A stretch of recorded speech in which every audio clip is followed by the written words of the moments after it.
In hours, President Trump will give his first joint session address to Congress of his second term. CBS's chief Washington analyst and national correspondent Robert Costa has spent most of the day at the White House and joins us for tonight's interview. Bob, it's good to be with you. What's the president after tonight? What's the point of this speech?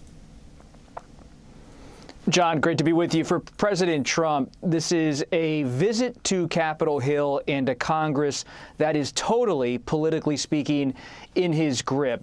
In the Senate, in the House, Republicans are ready to do his bidding, to cheer him on.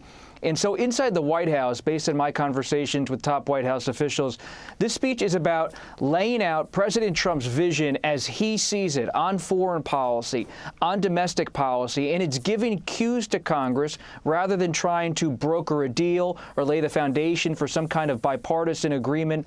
This is about President Trump being at the center of power and looking at all the executive orders in recent weeks and building upon all of that in his work with Elon Musk, and now looking ahead with this speech tonight.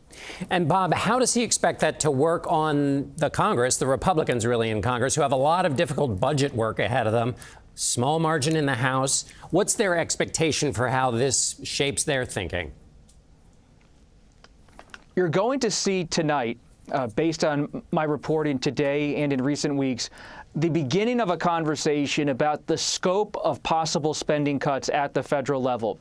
So many conservatives, especially in the House, they want to see this president and this White House do a lot to cut from the federal government. And already Elon Musk and his DOGE effort have worked with the White House to shrink the federal government in some respects. But conservatives want to do more, and they want to see more on the table from President Trump, especially as they look ahead to this March 14th deadline, March 15th deadline to get a fiscal deal together. So listen closely tonight to whether Medicaid is discussed, whether other major federal spending programs are discussed, and what exactly President Trump is willing to put on the table.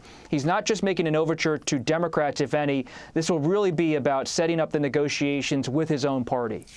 The economy has had some hiccups recently. Consumer spending is down. Consumer confidence is down. The market is hiccuping for the last couple of days over the tariffs. What does your reporting tell you about how President Trump sees this working out? It's an issue voters obviously care about. He is not nervous, White House officials and close Trump confidants say, about any kind of dip in the market. He has a firm belief in tariffs as an economic tool, as something that's really at the heart of his entire economic agenda, which he believes is a transactional process. He believes Europe, Asia, allies and adversaries alike are not being, as he would put it, fair when it comes to economic transactions with the United States. And in private, I'm told by some of his confidants, he often talks about President Theodore Roosevelt, President McKinley, past presidents who have used tariffs as economic weapons of sorts, and he looks at them in an admirable way, believing his own presidency echoes theirs. 20 seconds left. Bob, his thoughts on Zelensky. Do you think they're changing at all, given the warming from Zelensky? I'm told by people close to him that President Trump's not thinking too much about President Zelensky. It's about President Putin, President Trump, and who's going to cut the final contours of the deal. It's not so much what Ukraine wants. It's about Trump's own vision of peace and how we can get there.